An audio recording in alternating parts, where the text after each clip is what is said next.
بسم اللہ الرحمن الرحیم، السلام علیکم۔ کچھ نہیں اپڈیٹس نئے ویلاگ کے ساتھ گلفام چودھری آپ کی خدمت میں حاضر ہے۔ فرسٹ آف آل ہم بات کریں گے کل کا دن 5 اگست کے حوالے سے پاکستان تحریک انصاف کا احتجاج کامیاب ہوا یا ناکام ہوا، اس پر بات کریں گے۔ سیکنڈلی، عمران خان صاحب کے قید میں 2 سال مکمل، ان 2 سالوں میں پاکستان تحریک انصاف نے بطور جماعت کیا کھویا کیا پایا،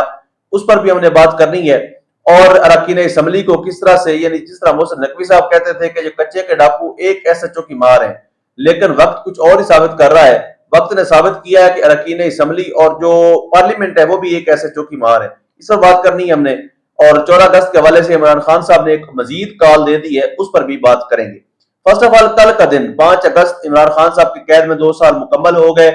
اور ان 2 سالوں میں پاکستان تحریک انصاف نے بطور جماعت کیا کھویا کیا پایا۔ کھویا انہوں نے اقتدار، لیکن پانے کے لیے ان کے پاس بہت کچھ تھا۔ اقتدار کھونے کے بعد عمران خان صاحب نے ایک ایسی پاپولیرٹی پائی،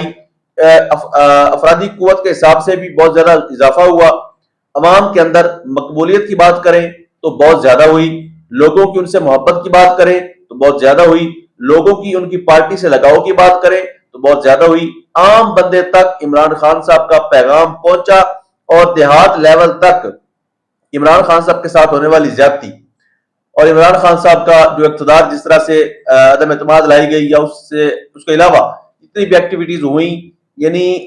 سوشل میڈیا کے ذریعے سے اتنی زیادہ اویئرنیس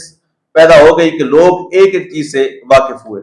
اس کا رزلٹ ہم نے یہ دیکھا کہ جب 8 فروری کے انتخابات ہوئے تو لوگوں نے کینڈیڈیٹس ڈھونڈ ڈھونڈ کر، ان کے انتخابی نشان ڈھونڈ ڈھونڈ کر ان کو ووٹ ڈالے، ٹھپے لگائے، اور لاکھوں کی لیڈ سے پاکستان تحریک انصاف کے امیدواروں کو صرف عمران خان کے نام کا ووٹ ملا، اور وہ لاکھوں ووٹ لے کر اسمبلی میں پہنچے۔ اس کے بعد ہم نے دیکھا کہ جس طرح سے ان کی ایکٹیویٹی شروع ہوئی، پروٹیسٹ شروع ہوئے، ان پر لاٹھی چارج، حکومت نے اپنے وسائل کا بے دریغ استعمال کیا اور گھیرا تنگ کیا، زمین تنگ کی ان کے اوپر۔ اور 26 نومبر کو ہم نے دیکھا کہ ایٹ دین ریاست کی طرف سے گولی چلی اور پاکستان تحریک انصاف کے کارکنان کو شہید کیا گیا۔ اس کے بعد ہم نے دیکھا کہ اس طرح سے ایکٹیویٹی پاکستان تحریک انصاف کی نہیں ہو سکی جس طرح سے پہلے عمران خان صاحب کی رہائی کے لیے چیزیں چل رہی تھی، لیکن بطور جماعت اس پارٹی نے وہ عروج پایا جو شاید پچھلے 30-32 سال میں یہ حاصل نہ کر سکے تھے۔ پچھلا جتنا عرصہ جب سے یہ پارٹی بنی تھی، وہ سارے کے سارے سال ملا لیں اور عدم اعتماد آنے کے بعد کہ آپ چند سال، 2 سال 3 سال دیکھ لیں، تو ان کی جو تحریک تھی اس کا گراف مزید ہائی ہوا۔ تو یہ انہوں نے پایا۔ اب 2 سال کے اندر عمران خان صاحب نے کیا حاصل کیا؟ عمران خان صاحب نے اپنے آپ کو جرأت، دلیری، جوان مردی اور بہادری کی ایک تاریخ رقم کر کے اپنے آپ کو ایک بہادر انسان ثابت کیا۔ انہوں نے اپنے آپ کو ایک لیڈر ثابت کیا کہ لیڈر جیل میں جا کر اعصاب پر کنٹرول بھی رکھتا ہے اور دماغوں پر قابض بھی رہتا ہے۔ لیڈر جیل میں بیٹھ کر چاہے تو نواز شریف کی طرح ان ریلیونٹ ہونے کی بجائے اپنے آپ کو ریلیونٹ رکھ سکتا ہے۔ لیڈر اگر اپنی جواں مردی اور بہادری سے، اپنی استقامت سے چاہے تو لوگوں کے دلوں میں گھر کر سکتا ہے۔ عمران خان صاحب نے ایک بار پھر سے یہ ثابت کیا کہ وہ پاکستان کی پولیٹیکل ہسٹری میں واحد لیڈر ہیں جنہوں نے 2 سال پوری جواں مردی، دلیری اور بہادری کے ساتھ جیل کاٹی، کبھی بیمار نہیں ہوئے، یہ نہیں کہا مجھے ہاسپٹل پہنچا دو، یہ نہیں کہا کہ میرے پلیٹلیٹس گر گئے ہیں، یہ نہیں کہا میری کلچ پلیٹیں فیل ہو گئی ہیں، یہ نہیں کہا کہ میرا دل کو خدا نخواستہ کوئی معاملہ ہو گیا ہے، یا جس طرح میاں صاحب کو بہت سارے اٹیکس کٹھے آ جاتے تھے، بیماریاں کٹھی آ جاتی تھی، وہ عمران خان صاحب کو نہیں آئی۔ تو اس بندے نے اپنے مخالفین کے تمام تر اندازوں کو غلط ثابت کر کے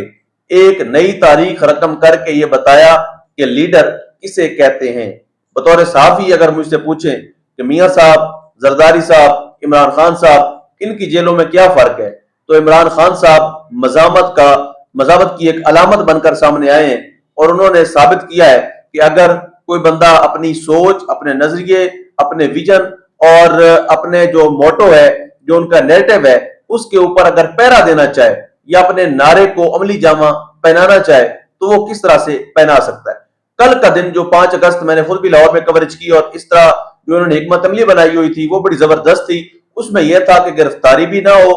اور احتجاج بھی ہو جائے، سانپ بھی مر جائے اور لاٹھی بھی نہ ٹوٹے۔ اور پنجاب پولیس اس سے مکمل بے خبر تھی، ان کو پتہ ہی نہیں تھا کہ پاکستان تحریک انصاف کی احتجاج کے حوالے سے انہوں نے فائنلی احتجاج کرنا کہاں پر ہے۔ اس حوالے سے ہم نے دیکھا کہ عالیہ حمزہ صاحب مختلف جگہوں پر نکلتی تھیں اور ایکٹیویٹیز کرتی تھیں، کہیں پر نکلے 50 کارکن، کہیں پہ 100، کہیں پہ 200،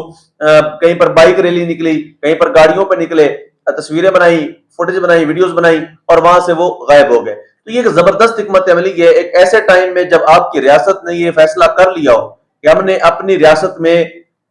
جو ہے وہ فریڈم آف سپیچ کا حق کسی کو نہیں دینا۔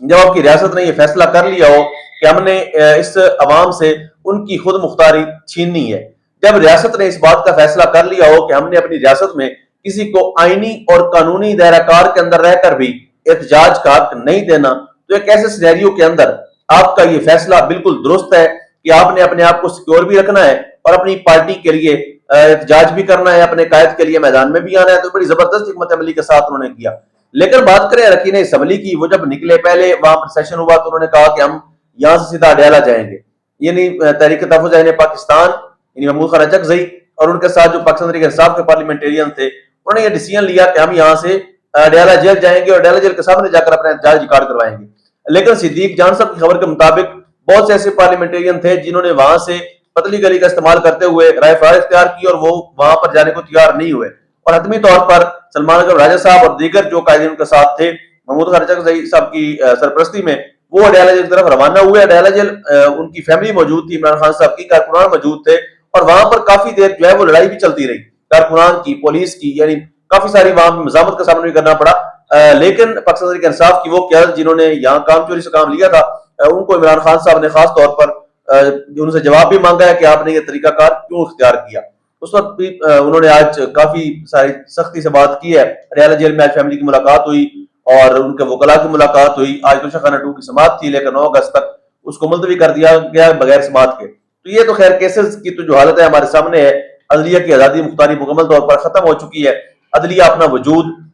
اپنا وقار، اپنا سٹیٹس مکمل طور پر کھو چکی ہیں اور اپنے آپ کو ثابت کرنے میں مکمل طور پر ناکام بھی ہے۔ مریم نواز شریف صاحبہ جو وزیر اعلیٰ پنجاب ہیں، انہوں نے آئی جی صاحب کو آج تقریب میں مخاطب کر کے کہا کہ آئی جی صاحب کل انتظار کرتے رہے ہیں لیکن عوام نکلی ہی نہیں۔ تو میرا خیال ہے کہ ایک وزیر اعلیٰ کا منصب یہ بہت بڑا منصب ہوتا ہے۔ میں نے مانا کہ آپ کا مینڈیٹ جیلی ہے، ہم تسلیم کرتے ہیں کہ آپ ووٹ چوری کر کے آئے ہوئے ہیں، ہم تسلیم کرتے ہیں کہ آپ گنڈا گردی بدمعاشی کے ذریعے اقتدار میں بیٹھے ہوئے ہیں، ہم تسلیم کرتے ہیں کہ آپ نے اسٹیبلشمنٹ اور پنجاب پولیس کے ذریعے سے اپنا اقتدار قائم رکھا ہوا ہے، ہم تسلیم کرتے ہیں کہ آپ نے پنجاب میں عام آدمی کا حق جو ہے وہ دبا کے رکھا ہوا ہے، ہم تسلیم کرتے ہیں کہ آپ نے پنجاب کے اندر کسان کو تباہ کر دیا، مزدور کو پریشان کر دیا اور عام آدمی کی زندگی جیرن کر دی۔ لیکن پھر بھی وزیر اعلیٰ کا عہدہ جو ہوتا ہے اس کا منصب کا کچھ لحاظ ہوتا ہے۔ پاکستان کے سب سے بڑے صوبے کا وزیر اعلیٰ وہ ہونے کے باوجود آپ تڑیوں سے کام لیں، دھمکیوں سے کام لیں اور اس طرح کی باتیں کریں تو میرے خیال ہے یہ انتہائی نامناسب عمل ہے۔ عمران خان صاحب کی پرانی ایک کلپ نکالتے ہیں جی، یہ دیکھیں جی عمران خان صاحب نے منع کیا تھا کرسیاں کسی کو رینٹ پہ نہیں دینی۔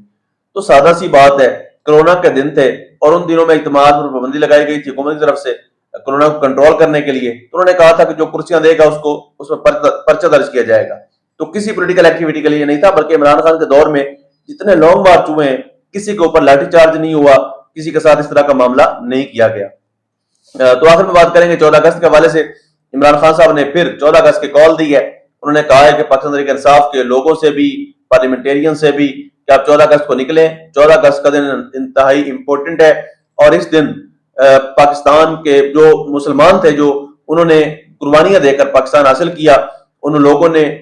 اپنی عزتیں لٹائیں، لوگوں نے اپنا جان مال کی قربانی دی اور وطن عزیز حاصل کیا۔ لیکن انفارچونیٹلی وطن عزیز حاصل کرنے کے بعد کچھ ایسے افراد اس پر قابض ہوئے جو آج تک اس کے تمام تر وسائل پر قابض ہیں اور اپنا قبضہ بنا کر بیٹھے ہوئے ہیں۔ اب دیکھنا یہ پڑے گا کہ یہ قوم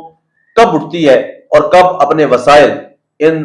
قابض مافیا سے چھینتی ہے۔ اللہ پاک وطن عزیز کا حامی و ناصر ہو۔ پاکستان زندہ باد۔